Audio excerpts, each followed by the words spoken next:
আল্লাহ আমার রব, এই রবি আমার সব।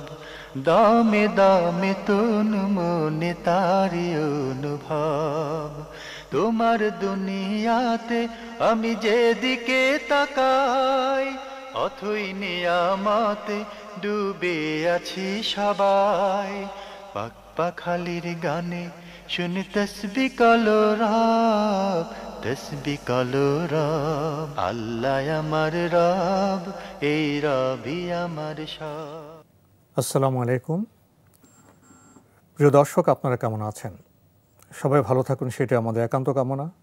শুরু হলো অ্যান্টিবা আয়োজিত এবং লাভ হলো নিবেদিত অনুষ্ঠান আপনার জিজ্ঞাসা। আপনাদের সাথে আছি আমি জয়নুল আবেদিন আজাদ। আর আপনাদের মনে থাকা প্রশ্নের জিজ্ঞাসার জবাব দিচ্ছেন বিশিষ্ট আলেম ডক্টর মোহাম্মদ সাইফুল্লাহ।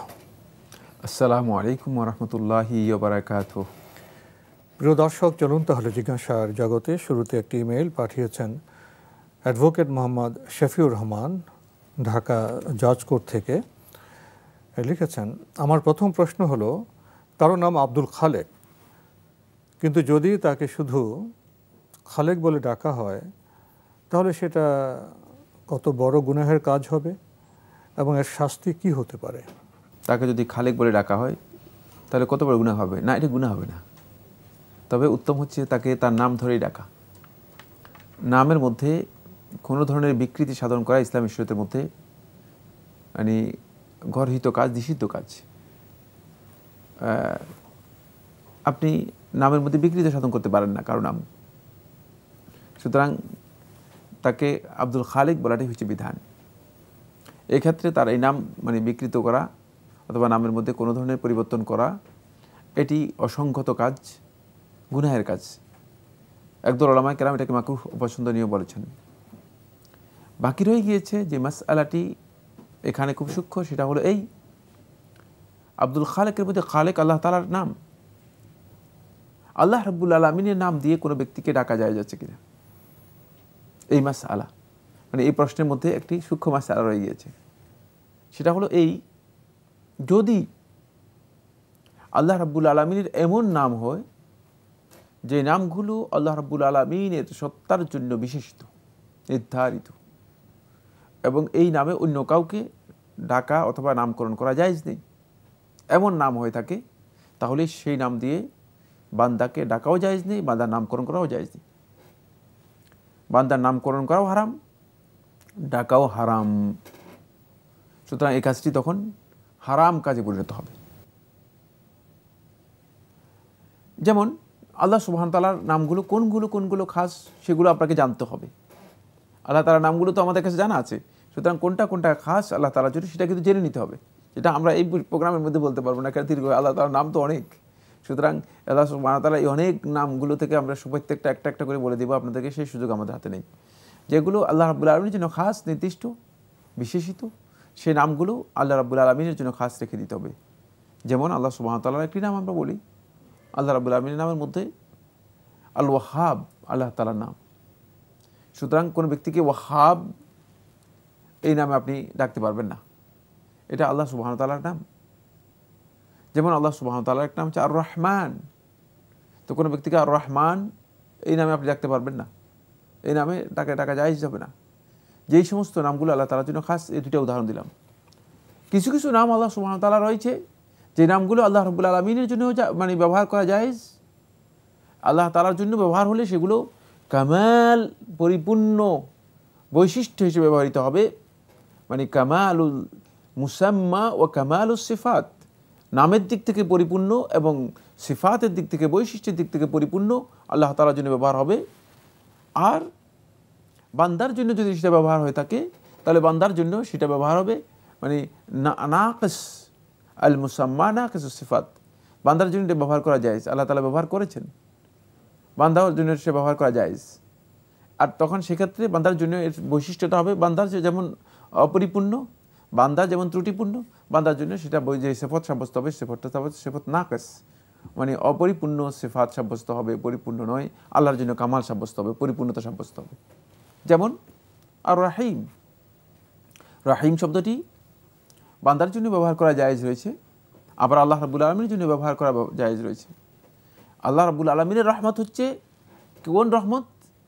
রাহমাতি ওয়াসিআত কুল্লা শাই, আমার রহমত সমগ্র মাখলুকাতকে, গোটা সৃষ্টি জগৎকে ব্যাপৃত করে আছে। এটা হলো আল্লাহর রহমত। আর রহমত যখন বান্দার দিকে সম্পৃক্ত হবে, বান্দার রহমতটা কি? বান্দার রহমতটা হচ্ছে যেমন মা সন্তানের জন্য যেই দয়া রয়েছে, ছেলে মায়ের জন্য যে দয়া রয়েছে, পিতা সন্তানের প্রতি যে দয়া রয়েছে, এই রহমতটা খুবই ক্ষুদ্র, খুবই সামান্য, মানে এটা পরিপূর্ণ নয়, বাৎসল্যের যে দয়া, এটা মানবিক সীমাবদ্ধতায় সীমাবদ্ধ, একেবারে সীমাবদ্ধ মানুষের, মানে মানবিক, মানে যতটুকু সম্ভব এর মধ্যে। কিন্তু এখানে একটা রহমত আছে, সেই এখানে একটা রহমত আছে, সেই মানুষটা কঠোরও হয়, কঠোর হয়, কঠোর বিপরীতে দয়ার্দ্রতা, দয়ালু। সুতরাং এই রহমতটা ওই পর্যায়ের রহমত, সুতরাং ওই রহমতের সাথে এই রহমতের কোনো মিল নেই। এই জন্য এই মাসআলার মধ্যে খেয়াল রাখতে হবে যে সমস্ত নাম এবং গুণাবলী আল্লাহ রাব্বুল আলামিনের জন্য বিশেষিত, খাস, নির্দিষ্ট, সেগুলো কেবল আল্লাহ তাআলার জন্য ব্যবহার করা যাবে। আর যেগুলো বান্দার জন্য আল্লাহ তাআলা ব্যবহার করেছেন, সেক্ষেত্রে আপনি বান্দাকেও সেই নামে আহ্বান করতে পারবেন। তোর মধ্যে খালেক শব্দটি বান্দার জন্য প্রযোজ্য, আল্লাহর জন্য প্রযোজ্য। বান্দার খালক কি আর আল্লাহর খালক কি, দুই মিনিং ভিন্ন। একটু মিনিংটা করে দিব, এটা খুব সূক্ষ্ম মাসআলা, যদিও মানুষ জানুক। সেটা হচ্ছে এই, আল্লাহর খালক হচ্ছে ইজাদুশ শাইই মিনাল আদম, কোনো বস্তুকে মানে নাথিং থেকে থিং এ নিয়ে আসা, না থেকে হাতে নিয়ে আসা, কোনো কিছুই নেই সেখান থেকে হাতে নিয়ে আসা। আর বান্দার খালক হচ্ছে ইজাদুশ শাইই মিনাশ শাই, কোনো বস্তু থেকে কোনো বস্তুকে তৈরি করা। সুতরাং বান্দার দিকে যখন খালককে সম্পর্কিত করা হবে তখন এর মিনিং হবে এটি, আর আল্লাহর দিকে যখন খালককে সম্পর্কিত করা হবে তখন এর মিনিং হবে এটি। কিন্তু দুইটাই বান্দার জন্য কখনো কখনো প্রযোজ্য হবে, আল্লাহর জন্য প্রযোজ্য হবে। তো বান্দার জন্য প্রযোজ্য হবে বান্দার যে ক্ষমতা রয়েছে, এই ক্ষমতার মধ্যে সীমাবদ্ধতা। জি ভাই অ্যাডভোকেট মোহাম্মদ শফিউর রহমান, আপনি আরও লিখেছেন, বাংলাদেশে প্রচলিত আইন অনুযায়ী আইন পেশা পরিচালনা করা যাবে কি? কেননা অপরাধীর পক্ষেও আইনজীবীর মাধ্যমে আত্মপক্ষ সমর্থনের সুযোগ প্রচলিত আইনে দেওয়া হয়েছে। আইন পেশা বলতে যেটাকে বোঝায়, এটাকে ইসলামী শরীয়তের পরিভাষায় বলা হয় ওকালা।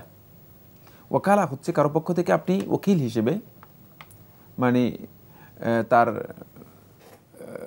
পক্ষ অবলম্বন করে তার পক্ষ থেকে তার বক্তব্যটুকু তুলে ধরার জন্য চেষ্টা করবেন।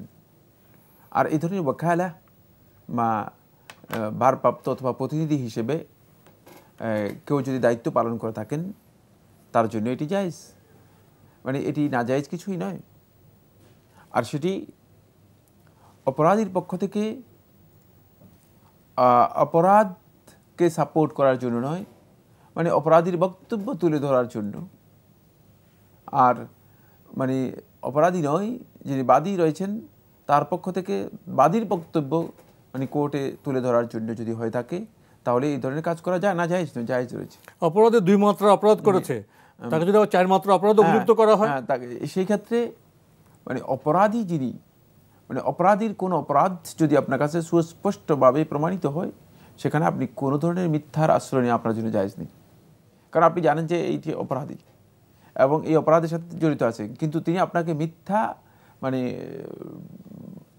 মিথ্যার আশ্রয় নেওয়ার জন্য আপনাকে কি করছেন, আপনাকে অ্যাডভোকেসি করার জন্য নিয়োগ দিচ্ছেন, অথবা অ্যাডভোকেসির সহযোগিতা আপনাকে দেওয়ার জন্য বলছেন। সেক্ষেত্রে আপনি করতে পারবেন না, কারণ আপনি জেনে এই কাজটা করতে পারবেন না কোনোদিন।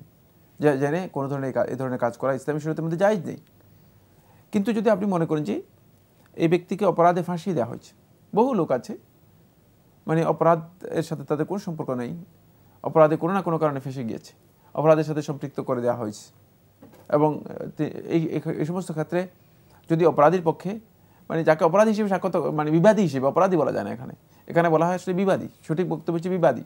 কারণ বিবাদী অপরাধ প্রমাণিত হয়ে যাওয়ার পরে অপরাধ রায়ের পরে অপরাধী হবে, কিন্তু মানে রায়ের পরেও মানে রায়ের দৃষ্টিতে অপরাধী সাব্যস্ত হবে, কিন্তু আল্লাহর কাছে অপরাধী সাব্যস্ত নাও হতে পারে, সেটা আরেকটি প্রসঙ্গ। এই জন্য মানে রায়ের পরে তিনি অপরাধী বলতে পারা যাবে, এর আগে নয়। এর আগে হচ্ছে তিনি বিবাদী। এই জন্য বিবাদী যদি কেউ থাকেন, দ্য কোর্ট অ্যাডভোকেসির জন্য বিবাদীর পক্ষ থেকে ওকিল হওয়া এটি ইসলামী শরিয়া অনুযায়ী বৈধ, তবে এক্ষেত্রে কোনো মিথ্যার আশ্রয় নেওয়া আপনার জন্য বৈধ হবে না। আর বাংলাদেশের আইনে কোথাও এই কথা বলা নেই যে মানে আপনি যদি বিবাদীর পক্ষে যান তার আপনি মিথ্যার আশ্রয় নেবেন, এরকম কোন বক্তব্য আছে কিনা? আমি এ পর্যন্ত মিথ্যা আশ্রয় কিভাবে বলবেন? আমার কাছে যতগুলো আইনের বই রয়েছে, মানে এখানে মূল বিষয়টা হলো যিনি বাদী তারও অধিকার আছে, যিনি বিবাদী তারও অধিকার তার আছে ব্যক্তিগত বক্তব্য তুলে ধরার জন্য। অনেক সময় দেখা যায় বিবাদী হয়তো তার 2 আনা জরিমানা হওয়া উচিত, জি জি, তাকে তো আবার বাদী চাইতে পারে তার 10 আনা হোক, তো সেক্ষেত্রে তার ইনসাফ পাওয়ার বিষয় আছে, যে মাত্রার তারতম্য। এবং অনেক ক্ষেত্রে বাদী যিনি রয়েছেন তিনি জালেম হতে পারেন। এটা শর্ত নয়, এটা শর্ত নয় যে মানে যে বাদী যে মানে এই আপনার যে বিশ্লেষণের প্রেক্ষাপটে উপলব্ধি করা গেল যে বাংলাদেশও আইন পেশায় যুক্ত হওয়া যায়, তবে সেক্ষেত্রে সুস্পষ্ট কোনো মিথ্যার পক্ষে থাকা যাবে না। সে মিথ্যা থেকে অবশ্যই নিজেকে মানে দূরে রাখতে হবে, কারণ মিথ্যা ইসলামী শরীয়তের মধ্যে কোনো অবস্থায় বৈধ নয়।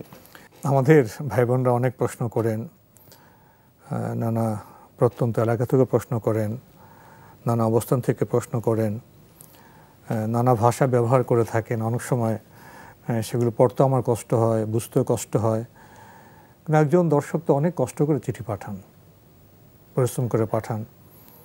তার পরিশ্রমকে গুরুত্ব দিয়ে আমরা চেষ্টা করি সব চিঠি, সব প্রশ্ন আপনাদের সামনে তুলে ধরতে। প্রিয় দর্শক, এই চিঠিটিও পাঠিয়েছেন এম এ হাসান চৌধুরী, বোয়ালখালী, চট্টগ্রাম থেকে। তার ভাষায় চিঠিটির রূপ এরকম: আমার প্রশ্ন হলো, আমার মা ছাড়া কোনো বেপরদা নারী, যে সমস্ত মুসলিম নারী রাস্তায় রাস্তায় লাফালাফি করে, পরপুরুষের হাতে হাত রেখে কুশল বিনিময় করে, সেসব নারীকে সালাম দেওয়া যাবে কি? কোনো ভদ্র মহিলা অথবা মুসলিম নারী যদি আপনার পাশ দিয়ে অতিক্রম করে, আপনি তাকে সুন্দরভাবে অতিক্রম করার জন্য সুযোগ করে দেবেন।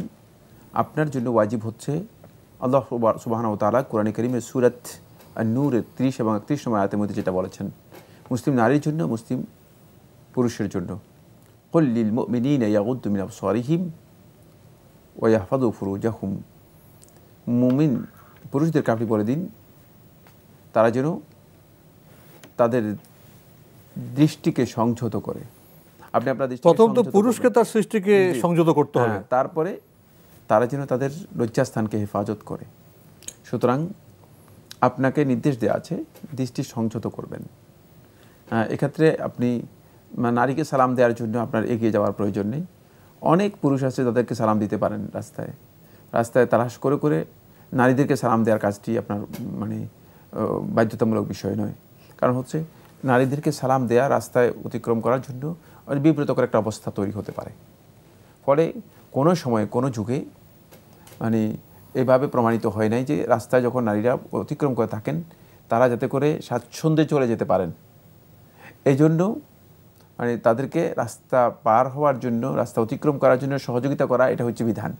সেখানে সালাম দেওয়ার বিধান, যেন তারা সহজে যেতে পারে। হ্যাঁ, সহজে সালাম দেওয়ার বিধান নয়। কিন্তু কোনো নারী যদি আপনার মনে হয় যে তিনি পরিচিত, আপনার কোনো আত্মীয়া, তাকে আপনি সালাম দিতে পারেন। সালাম দিয়ে তার অবস্থা জিজ্ঞেস করতে পারেন। কোন নারী যদি সালাম দেয়, হ্যাঁ, আর যদি কোনো নারী সালাম দেয় সংযত উত্তর দিতে পারবেন। কিন্তু কেন আপনি এই কথাটা বললাম, নারীকে আগ বাড়িয়ে সালাম দেবেন না?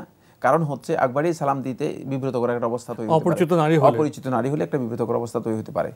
আর সেক্ষেত্রে মানে তার রাস্তা মানে চলার মানে স্বাভাবিক অবস্থা হবে না। এভাবে যদি আপনি রাস্তায় দাঁড়িয়ে যদি মানে এভাবে নারীরা অতিক্রম করে সালাম দেওয়া, হ্যাঁ, সবাই তখন একটা বিব্রতকর অবস্থা তৈরি হবে। এটা কোনো যুগেই মানে রাসূলুল্লাহ সাল্লাল্লাহু আলাইহি ওয়াসাল্লাম যুগ থেকে আরম্ভ করে কোনো যুগেই এই প্র্যাকটিস হয়ে আসেনি, প্রমাণিত হয়নি। সুতরাং এই কাজটি মানে এইভাবে করবে না। হ্যাঁ, কিন্তু পরিচিত যদি হয় আপনার কাছে, তাহলে সেক্ষেত্রে আপনি সালাম দিতে পারেন, এটা আপনার জন্য জায়েজ। আর আপনি এখানে যেই মানে ভাষা ব্যবহার করেছেন সেই ভাষা মানে সুন্দর হয় নাই। মানে আপনি সালাম দেওয়ার জন্য তো সালামের একটা পাত্র হতে হবে। আপনি যেটা বলেছেন, যে পাত্রে সালাম দেওয়ার কথা বলেছেন, সে পাত্রে সালাম দেওয়ার মাসালাই আসে না। কারণ তারা সালামের জন্য, আপনার সালামের জন্য আপনি যদি সালাম দেন, যারা রাস্তা লাফালাফি করে তাদেরকে সালাম দিতে যাবেন কেন? হ্যাঁ, তাদের সাথে আপনি তো রাস্তা পারে চলে যাবেন। তাদের থেকে আপনি যত দূরে যেতে পারেন তত আপনার জন্য ভালো। আপনি তাদেরকে আগ বাড়িয়ে সামনে গিয়ে সালাম দেওয়ার জন্য চেষ্টা করবেন, এই পদ্ধতি মোটেও মানে, কারণ সালাম দেওয়ার পাত্রে সালাম দেননি, আপনি আরও ভুল কাজ করবেন। সুতরাং সেক্ষেত্রে নিজেকে যত বেশি আপনি দূরত্বে রাখতে পারেন ততই আপনার জন্য ভালো। প্রিয় দর্শক, আমাদের যথা কাজ যথা নিয়মে যথাভাবে করার যে প্রশিক্ষণ, সেটাও নিতে হবে। আপনি আরও লিখেছেন, প্রতিনিয়ত আলেম ওলামাগণ নারীর পর্দার বিষয় নিয়ে আলোচনা করে থাকেন, কিন্তু আমাদের দেশে মুসলিম নারীরা পুরুষদেরকে ইট পাটকেল মারতে দেখা যায়, আবার কেউ কেউ বিদেশ সফর গিয়ে পর পুরুষের সাথে হাত রেখে কুশল বিনিময় করতে দেখা যায়। বেপরোয়া নারীগণের বিষয়ে আন্দোলন বা প্রতিবাদ করে না কেন? সঠিক কথা যেটা সেটা হচ্ছে, এই কুকুরে কামড় দিলে কুকুরকে কামড় দেওয়া যায় না। কোনো অশালীন কাজের উত্তর অশালীনভাবে দেওয়ার বিধান ইসলামের মধ্যে নেই। ইসলাম সম্পর্কে যদি আমরা জানতাম তাহলে ইসলামের বক্তব্য, ইসলামের বিধান আমরা আয়ত্ত করতে পারতাম। আপনি যে বক্তব্যটি দিয়েছেন সেটি একটা মুনকার কাজ, কোনো সন্দেহ নেই। নারীরা যে সমস্ত কাজ করছে সেগুলো মুনকার, গর্হিত কাজ, নিষিদ্ধ কাজ। ইসলাম কোনোভাবেই সেটাকে অ্যালাউ করেনি, এই ধরনের কাজ। নারীরা মানুষদেরকে ইট পাটকেল মারবে, নারীরা বাহিরে গিয়ে বিভিন্ন ধরনের প্রকাশ্যে গর্হিত কাজে লিপ্ত হবে, এটা কোনো সন্দেহ নেই। এই ক্ষেত্রে নসিহত করা হবে, যেই পর্যায়ে যাকে যেভাবে নসিহত করা দরকার সেই পর্যায়ে নসিহত করা হবে। আর মুসলিম উম্মার আউলামা ইকরামদের দায়িত্ব হচ্ছে আলেমগণ তাদেরকে ইসলামের মৌলিক যে আইডিয়া রয়েছে সেই আইডিয়াগুলো তুলে ধরবেন। কিন্তু ঘরে ঘরে প্রত্যেকটা নারীকে গিয়ে সোজা করার দায়িত্ব আলেমদের নেই। কারণ রাসূলুল্লাহ সাল্লাল্লাহু আলাইহি ওয়াসাল্লাম প্রত্যেকটা সাহাবীদের ঘরে ঘরে গিয়ে তাদেরকে সোজা করার জন্য অথবা তারা ঠিক আছে কিনা এই ক্ষেত্রে পুলিশ নিয়োগ করার জন্য এই দায়িত্ব রাসূলুল্লাহ সাল্লাল্লাহু আলাইহি ওয়াসাল্লামকে দেওয়া হয়নি। লাস্তা আলাইহিম বিমুসাইতির, আল্লাহ সুবহানাহু ওয়া তাআলা কোরআন কারীমের মধ্যে বলেছেন যে আপনি তাদের উপর কোনো ধরনের ক্ষমতাধর নন যে তাদের উপর জোর করে কোনো কিছু আপনি তাদের উপর প্রয়োগ করবেন, বাধ্য করে দেবেন। তাদেরকে বাধ্য করার বিষয়টি রাসূলুল্লাহ সাল্লাল্লাহু আলাইহি ওয়াসাল্লামকে দায়িত্ব দেওয়া হয়নি, পৌঁছিয়ে দেওয়ার দায়িত্ব দেওয়া হয়েছে। আলেমগণ সে কাজ করছেন, আপনি সেটা উল্লেখ করে দিয়েছেন। বাকি আপনি একটা ভুল কথা বলতে চাইছেন যে আলেমরা মিছিল করে না কেন, এক্ষেত্রে এটা ইসলামী পদ্ধতি নয়। ইনকারুল মুনকারের জন্য ইসলামী পদ্ধতি জানতে হবে। আমরা যখনই কোনো মুনকারকে ইনকার করব, কোনো গর্হিত কাজের প্রতিবাদ করব, প্রতিরোধ করব, প্রতিহত করার জন্য চেষ্টা করব, প্রতি উত্তর দেওয়ার জন্য চেষ্টা করব, সেখানে ইসলাম কি বলেছে? কোরআনিক ম্যাক্সিম হচ্ছে, কোরআনিক নীতি হচ্ছে, কোরআন যে মূল নীতি আমাদেরকে জানিয়ে দেওয়া হচ্ছে সেটা হলো এই ইদফা বিল্লাতি হিয়া আহসান। তোমরা প্রতি উত্তর করো, প্রতিবাদ করো, প্রতিরোধ করো বিল্লাতি, এমন পদ্ধতিতে, হিয়া আহসান, যেটা সর্বোত্তম, সবচেয়ে বেস্ট হয়, সবচেয়ে উত্তম পদ্ধতি। সবচেয়ে উত্তম পদ্ধতি তো যিনি ওই ইট পাটকেল মারতেছেন তাকে যদি আমি ইট পাটকেলই মারলাম তাহলে তো আমি একই পদ্ধতি অনুসরণ করলাম। খুব ভালো করে বোঝার জন্য চেষ্টা করুন। যারা আসলে এই বিষয়গুলো বুঝেন না, এটা খুবই সূক্ষ্ম বিষয়, খুবই গুরুত্বপূর্ণ বিষয় ইসলামের। যিনি ইট পাটকেল মারতেছেন তাকে আমি যদি ইট পাটকেলই মারলাম তাহলে তো আমি উত্তম পদ্ধতি অনুসরণ করলাম না। এই সমস্ত ক্ষেত্রে আল্লাহর বান্দা থেকে ইনকারুল মুনকারের পদ্ধতি কি হবে? সেটা হলো ইনকারুল মুনকারের পদ্ধতি হবে তার আল্লাহর বান্দাদেরকে নিজেদের সাধ্য অনুযায়ী পরিবর্তন করার জন্য, নিজেদের সামর্থ্য ক্ষমতা শক্তি অনুযায়ী পরিবর্তন করার পদ্ধতি অনুসরণ করতে হবে। কি রাসূলুল্লাহ সাল্লাল্লাহু আলাইহি ওয়াসাল্লাম হাদিসের মধ্যে বলেছেন, হাদিস আবু সাঈদ খুদরি রাদিয়াল্লাহু তাআলা আনহু সহিহ মুসলিমের মধ্যে এসেছে, মান রাআ মিনকুম মুনকারান, তোমাদের মধ্যে যে ব্যক্তি কোনো মুনকার দেখবে, ফালইউগাইয়িরহু বিয়াদিহি, সে যেন তার শক্তি যেটা রয়েছে, পাওয়ার যেটা রয়েছে, পাওয়ার দিয়ে সেটাকে পরিবর্তন করে। সেটা যদি আপনার কাছে সেই শক্তি থাকে, সেখানে শক্তির সাথে সম্পর্ক রয়েছে, আপনার ক্ষমতা থাকতে হবে, কর্তৃত্ব থাকতে হবে। যদি কর্তৃত্ব না থাকে তাহলে সেটা করতে পারবেন না। কর্তৃত্বশীলের জন্য এই বিধান। ফলে আল্লাহ রাসূল সাল্লাল্লাহু আলাইহি ওয়াসাল্লাম যদি এটাই বিধান হতো তাহলে রাসূলুল্লাহ সাল্লাল্লাহু আলাইহি ওয়াসাল্লাম অপশন দিতেন না। বলতেছেন ফামান লাম ইয়াস্তাতি, যে এই কর্তৃত্বের ক্ষমতা রাখবে না, কর্তৃত্ব করার মতো তার ক্ষমতা নেই, ফাবিলিসানিহি, তার জন্য সেকেন্ড পয়েন্টে আসতে হবে। সেটা হলো তার সামর্থ্য অনুযায়ী সে তার বক্তব্যের মাধ্যমে, আলোচনার মাধ্যমে, লিখনির মাধ্যমে, উপস্থাপনার মাধ্যমে, মানুষদেরকে নসিহত করার মাধ্যমে সেই বিষয়গুলো মানুষের সামনে তুলে ধরার জন্য চেষ্টা করবে। বরং রাসূলুল্লাহ সাল্লাল্লাহু আলাইহি ওয়াসাল্লাম নসিহতের বিষয়টাও আল্লাহ নবী সাল্লাল্লাহু আলাইহি ওয়াসাল্লাম এখানে অপশন দিয়েছেন, শেষ করতে হবে। অপশন দিয়েছেন কেন? কারণ হতে পারে এমন এক সময় আসতে পারে যখন আপনি মুখ দিয়েও সে কথা বলতে পারবেন না। তখন রাসূল সাল্লাল্লাহু আলাইহি ওয়াসাল্লাম বলতেছে যে ফামান লাম ইয়াস্তাতি, যে মুখ দিয়েও বলতে পারবে না, এই ধরনের অবস্থার মুখোমুখি হয়ে যাবে, ফাবিকালবিহি, তাহলে সে তার অন্তর দিয়ে বিষয়টাকে ঘৃণা করার পর্যায়ে যাবে এবং চেষ্টা করবে যে এটাকে পরিবর্তন করার জন্য আদৌ কোনো কৌশল অথবা কোনো বুদ্ধি, করা যায় কিনা, মানুষদেরকে সেই পদ্ধতিতে আমাদেরকে এগোতে হবে। সুতরাং ইসলামে মুনকারের যে পদ্ধতি রয়েছে সেই মুনকারের মানে পদ্ধতি গ্রহণ করতে হবে। শেখুল ইসলাম তাইমি রহমতুল্লাহ এই আয়াতের ব্যাখ্যার এবং এই কথাগুলোর ব্যাখ্যার মধ্যে বলেছেন, তার কিতাবুল হিসবার মধ্যে তিনি বলেছেন যে ইনকারুল মুনকারের জন্য গুরুত্বপূর্ণ একটি শর্ত হচ্ছে আল্লা ইয়াকুনা ইনকারুল মুনকারি মুনকারান। যদি কোনো ব্যক্তি মানে মুনকারকে, গর্হিত কাজকে ইনকার করতে গিয়ে, প্রতিবাদ করতে গিয়ে, প্রতিরোধ করতে গিয়ে যদি আরেকটা মুনকার কাজ করে ফেলে, তাহলে তার এই ইনকারুল মুনকার বৈধ হবে না। এটি দীর্ঘ আলোচ্য বিষয় রয়েছে, যেহেতু সময় শেষ হয়ে গেছে আমরা এতটুকু বলতে চাই। সুতরাং কোনো মুনকার পদ্ধতিতে, গর্হিত পদ্ধতিতে ইনকারুল মুনকার করা, কোনো গর্হিত কাজকে মানে প্রতিহত করা, এটি সংগত, বৈধ নয়। ইসলাম এটাকে অনুমোদন দেয় না। তো আজকে আমাদের এখানে শেষ করতে হচ্ছে। আপনাকে অনেক ধন্যবাদ। আপনাকে অনেক ধন্যবাদ। প্রিয় দর্শক, আমরা এতক্ষণ দেখছিলাম এনটিভি আয়োজিত এবং লাভ হলো নিবেদিত অনুষ্ঠান আপনার জিজ্ঞাসা। আমাদের অনুষ্ঠান আপনারা এনটিভি অনলাইনে দেখতে পারবেন, ভিজিট করুন www.ntvbd.com। এছাড়া ইউটিউব এবং আমাদের ভেরিফাইড ফেসবুক পেজে অনুষ্ঠান দেখতে পারবেন। শেষে এসে খুবই গুরুত্বপূর্ণ বিষয়ে আমরা কথা শুনছিলাম, কিন্তু সময়ের কারণে বিস্তৃত ব্যাখ্যা আমরা যেতে পারি নাই। তবে এটা আমাদের উপলব্ধি করতে হবে যে ভালো দিয়ে মন্দকে প্রতিহত করতে হবে, মন্দকে মন্দ দিয়ে নয়। চিঠি লিখুন, প্রশ্ন পাঠান আমাদের ঠিকানায়। পরিচালক আপনার জিজ্ঞাসা, এনটিভি, বিএসসি ভবন, 7ম তলা, 102 কাজী নজরুল ইসলাম এভিনিউ, কারওয়ান বাজার, ঢাকা 1215। আপনারা ইমেল করতে পারেন। আমাদের ইমেল অ্যাড্রেস আপনার জিজ্ঞাসা @ntvbd.com। প্রিয় দর্শক, মহান আল্লাহ আমাদের সবাইকে নিরাপদে রাখুন, রাখুন শান্তিতে। আসসালামু আলাইকুম। আল্লাহ আমার রব, এই রবি আমার সব, দামে দামে তুন মনে তারি অনুভব। আল্লাহ আমার রব, এই রবি আমার সব।